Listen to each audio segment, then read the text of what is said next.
I want to introduce to you Vic. If you don't know him, because you might be one of my followers, so I want to make sure that you know Vic. Vic is a freaking rock star in personal branding. He's worked with Mindvalley authors and so many authors and leaders, and he's an incredible person when it comes to finding the right words and the right visual and aesthetics. Like really about transforming a brand a person into a brand with their idea and finding their essence. So I'm really honored to have him today. We're gonna go straight to the point as essential as we can. How are you feeling, Vic? Amazing, man. Finally, with all these problems sorted out, I can't believe this is happening. So cool. I kid you not. For a moment, I thought like I don't want to do this shit anymore. Like I'm not in the mood after trying here for like 30 minutes. But good, good. Now I'm getting back into the mood. That's amazing. And I want to do the same. I want to introduce you to my people who might be connected here. I did a brief introduction on the stories, but for those who haven't seen it, and for those of you who are not familiar with Sebastian, he's a very good friend of mine. We met in the Mindvalley community.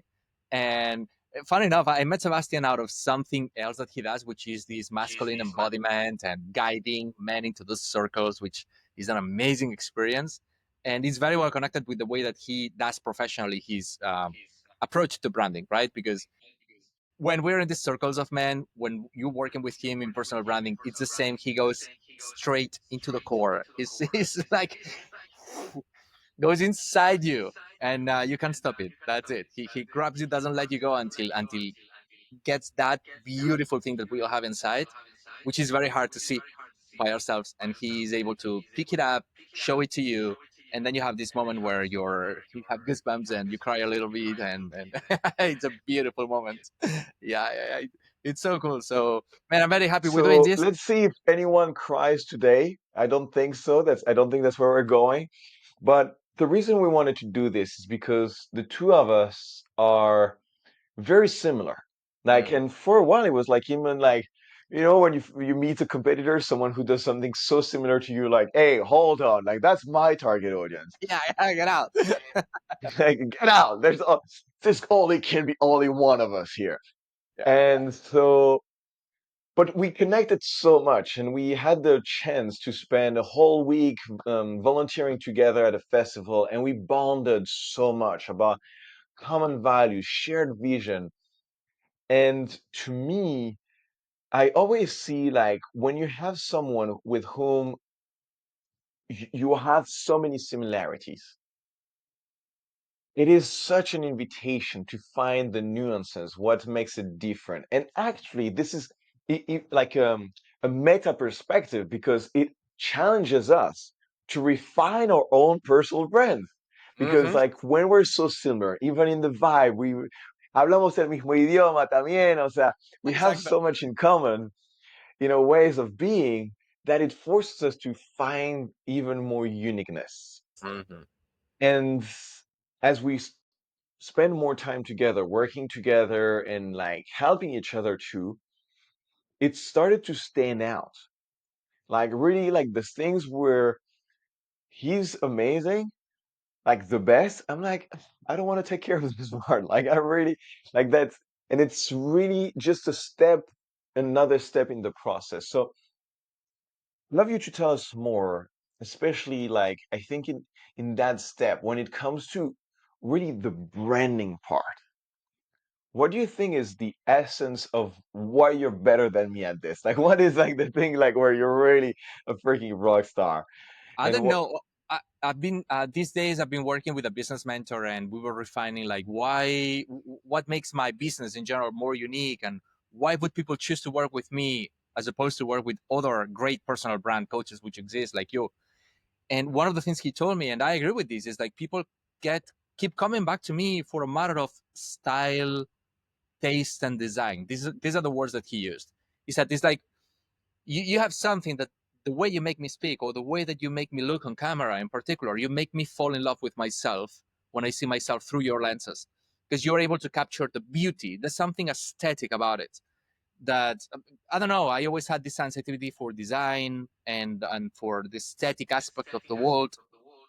And I guess that this is what I bring about to my clients, which is a bit the extra edge, you know.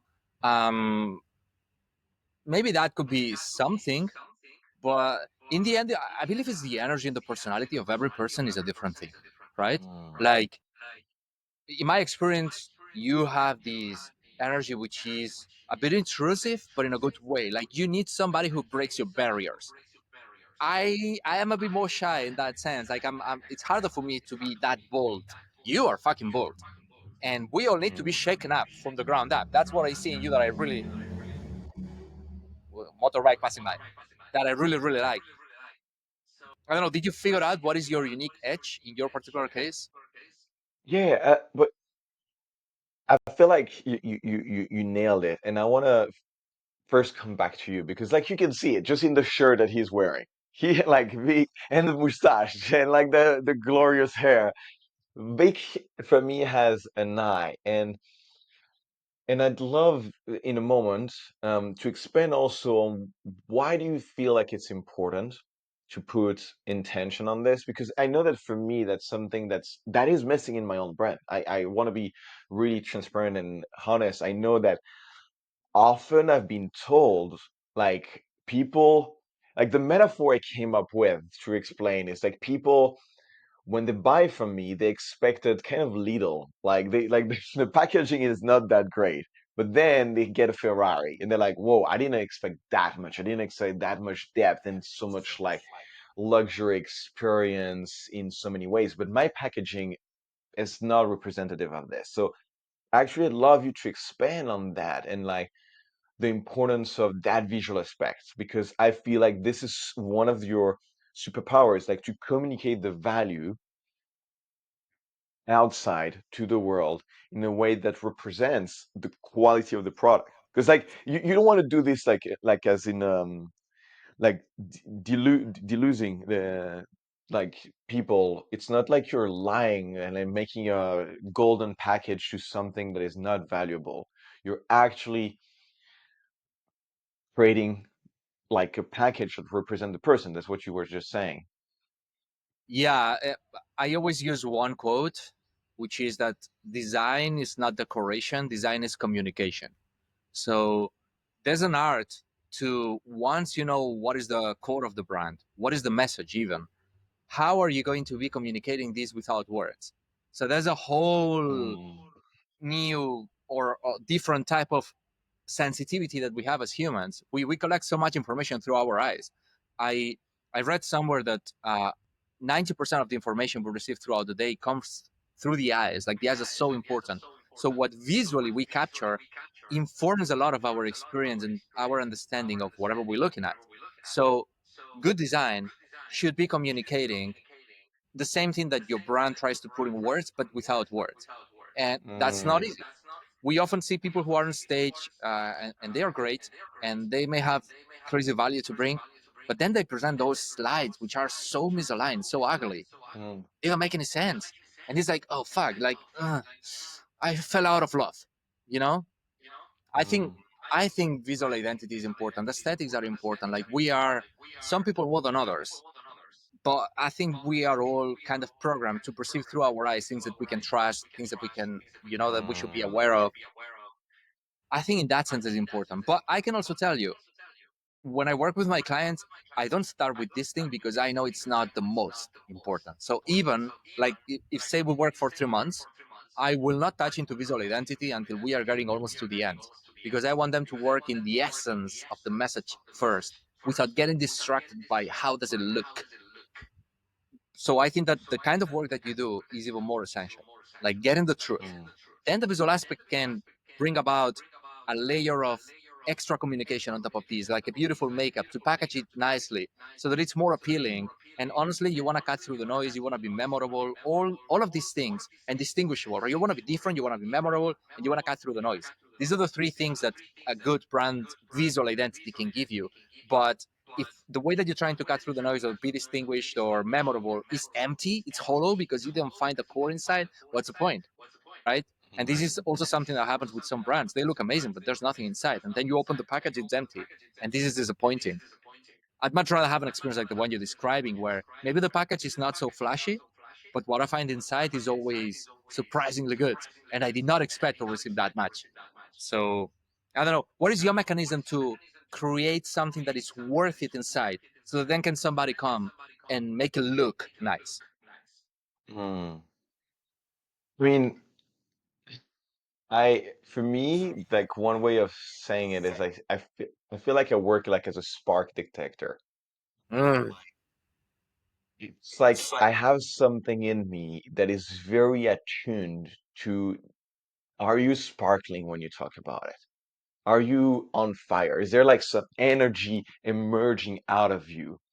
And I challenge people a lot. And I gotta say, and I'm not gonna lie, most people don't like my process at the beginning because like they're saying this is what I care about. I'm like, no, you don't.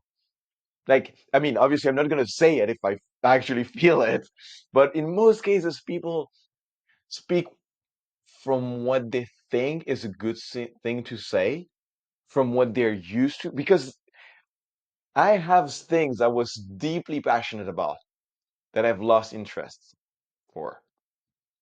So, and that sometimes I can grow back into interest, you know? So it's really about paying attention to, is there energy coming up as I speak about it? And so when I coach my clients and or I'm not even want to say coach, I would like lead people through that process. What I want to find out is there this energy coming up? Or like, am I pushed against the wall by the level of intensity of the emotions that they're communicating? Because that's the thing is like, I've had people telling me, no, no, this is really what I care about. And I challenge them, they push back, but eventually when we find the thing and I have this thing, and I always do this. So when if you see me do this, that means I have goosebumps, which I now call truth bumps. That means like I heard something that felt very true. And I noticed like when people are suddenly sharing the thing that feels very true, I don't even have to do this.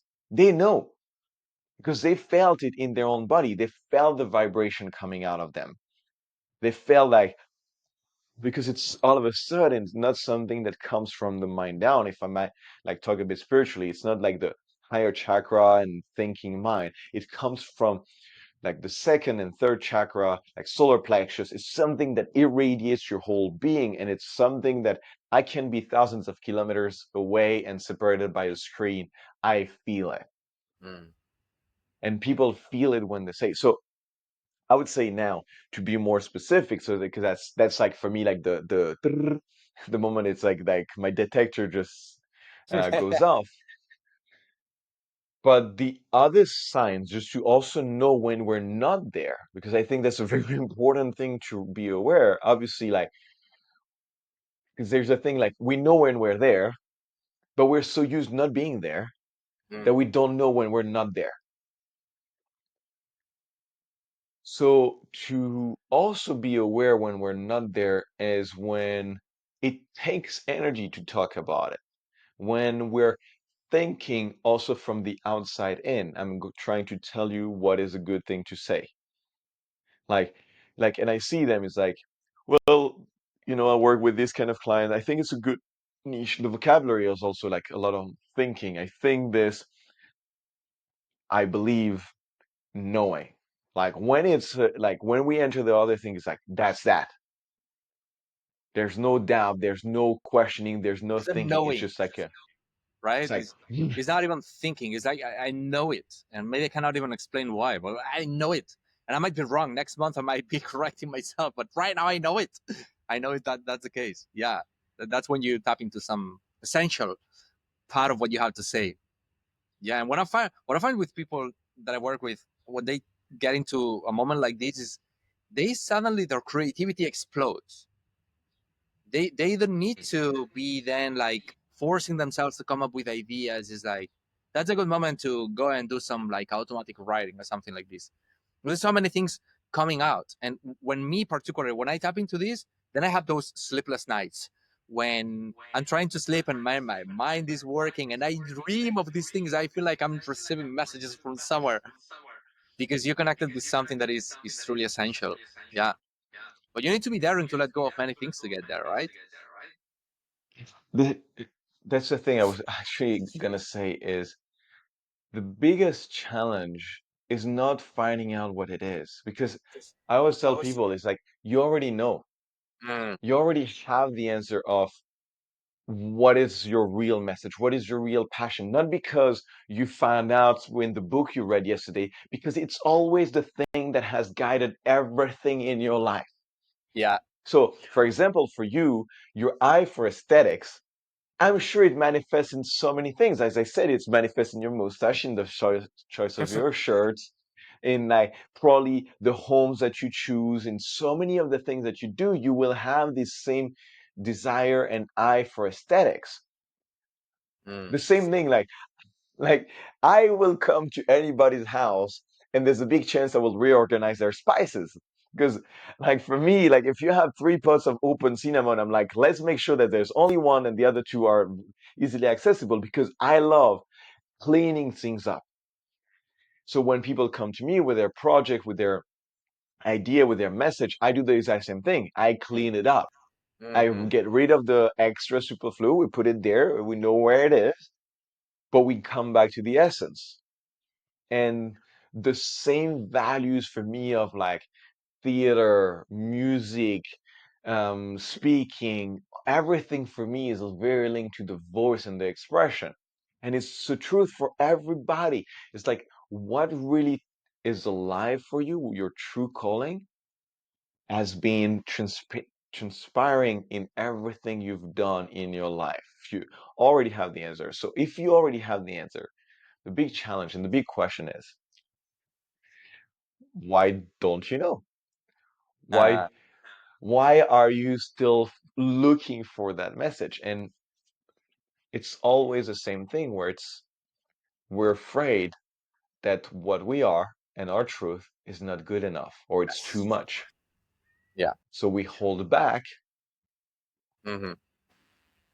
or we pretend because we're afraid that the truth and the essence is not good enough. It's not safe. Nobody, no one's gonna buy is one big thing when we're working with entrepreneur.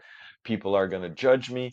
Mm, So the main thing is not to add anything, is to remove the blocks from yeah. that is already there. And Yeah. obviously cleaning it up, it will look like we found something, but we've just organized it like like the attic where you have everything that you've had for your whole life. When you clean it up, then you find the treasures. Hmm. They were It's so always there. yeah, We've and I just think got that rid of the junk. a big part of the work that we do is giving people permission to, once they know this thing, be able to speak it out, like making them understand, look, this is only as good as you allow this thing to be good. Mm. So as much permission you give yourself to go and speak it out, then you make the idea good. It's not about the idea being good or not by itself. Like, the idea is incomplete without you, and you're incomplete without the idea. But if you put both together and you have the courage to go and speak it out, and you give yourself permission to go and say these things that you want to say, regardless of the doubt that we all have. We are all, victims of this doubt, and you never know what's going to happen. How is it going to land? Whatever. It's like still having conviction that if this is what I'm feeling inside, then this is what I should be saying. Then is when you give that solidity to the idea, and then the idea also gives you the confidence. It's like an interplay between both, and giving yourself permission to speak it out. That's what makes it work, and that's what makes you shine. And this is when you connect with that intensity we were talking before. When you see that happening, man, it's so beautiful. I love it.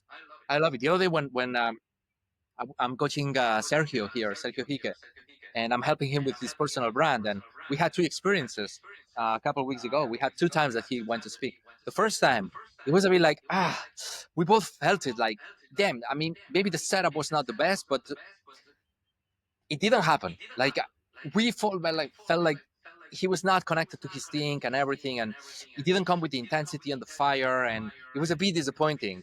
Probably people didn't notice because it's not so obvious, right? But you know it, and because I'm very close and I'm observing, and I know what it could be. We both knew it, and then like a few days later, we had a second chance to go and speak somewhere else, and then, man, I got so emotional. I was even crying watching him talk. I was crying, not because the story was particularly emotional. We were talking about credit management. Imagine, but just the fact that I knew that he was actually connecting with that truth and he was shining.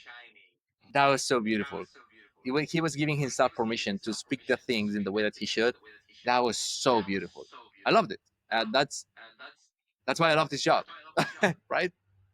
You know, you said one thing that's deeply resonated. It's like most people might not notice. You do. And because it can be under the conscious. So maybe the other people notice unconsciously. Sometimes we only notice it unconsciously, but then sometimes we actually become very aware of like, that was not it. I was next to it, but I was not it. Mm. Because I feel like, and I was sharing about this in a recent post about how it is about becoming in a state of presence. Because when you're present, you just are it. It's when you get in your head, then when you start thinking, then when you start holding back from the true message, like the thing that makes you vibrate. And I realized because I'm also very passionate about singers. That's something I want to grow more into. And I often watch like the Voice or X Factor and this kind of audition, and I always ask myself, what is this X Factor? What is the thing like makes the audience and the judges be like? And Mm. I believe it's that. It's the moment where the person is. It's not a show. They're not judging themselves, so they're not trying, they're not forcing, and they're not holding back. They just are. And from that place of being, there's like a direct channel where the voice comes out and it feels true. It feels raw. It feels vulnerable. And that is what takes us over. Because I had a conversation that could be a topic for another conversation on AI. You know, we're entering an age where very soon 90% of the content that is going to be on Instagram is going to be AI generated. It's already the case of a lot of the copy, but it's going to be the case of most of the videos. So when you see 90% that is AI generated, what will turn us on, what will make us feel is feeling someone feel. Because like that person feeling is going to be like, it's real. There's something that is, you cannot necessarily put words on it. And actually, we shouldn't. Because the moment you put words on it, you're boxing, you're more in the left brain than in the right brain. Not that one is superior to the other, but like you're missing something out. And I think that's where we both of us are very aligned. We want to make sure that however the brand is conveyed. So for me, I work on the message so that the person goes on live, goes on creating a piece of content on stage, on TEDx. You work in other areas, but we both, I think, are very, I don't think, I know, are very committed to making sure that whatever comes out comes from truth, comes Yes. from alignment. And unfortunately, we got delayed today in our starts because of technical issue, and there's so much more. And I have a coaching call starting in like in 4 minutes, so I want to bring this to a close. Hmm. But I think if I were to leave with one last word for anyone tuning in today is, and it's becoming my religion, is truth. Is like a commitment to truth. Not that you find it once and you found it forever. Is the journey to continuously seeking your own truth so that whatever you generate, and both of us are helping people grow their personal brand. So obviously that attracts opportunities, clients, stages, that those things that come to us are aligned. Because otherwise we'll have to keep on playing a character to maintain those opportunities alive. Because that's what attracted them. It's the character. So yeah, it's a commitment to that truth. Commitment to the truth. I love that. Yeah, that's a good closing. I love having That's this a good conversation, closing. man. It was really cool. Thank you for pushing me to do it. And we were going to repeat. I don't know if it's gonna be next Yeah. week. We'll let everybody know. But yeah, we will do it again this time without technical issues. And now we know how to figure out. Yeah. And Yeah. especially if you have specific questions for us to answer, because like, how do you make the process? How do you, like, we want to be of service. So if you ask this question, we can be even more of service. And I'm going to trust these beautiful gentlemen to create beautiful visuals that will invite you to be engaging with the stories that we're going to put out so that you share with us some more content. I'm going to take care that some of the nuggets of wisdom that we share today are going to go on social media in short snippets. And so we create a beautiful team, and I'm cannot wait to keep on creating magic with this beautiful Vic. Y que vas a hacer unos live en castellano. Estamos como para hacer cualquier cosa, ¿viste? Porque ya estamos. Lo que haga falta. Lo que haga falta para que llegue a más gente posible, porque Lo hay un traducimos montón de con IA, gente lo que... hablamos, lo repetimos, lo que haga falta. La próxima en castellano, dale. Bueno, thank you very much for tuning in, people. If you liked it, if you have gotten a piece that you found valuable, please share that in the comment. Share it with us. It helps us make it even more relevant for you. Because, like, for now, yes, it's very fun for us. We love each other. So, how many minutes we spent with each other, we're enjoying. But there's no point for us in going live if that doesn't add value to you guys. So, let's be a team and co-create magic together. Thank you. All right. Thank you, Vic. Bye bye.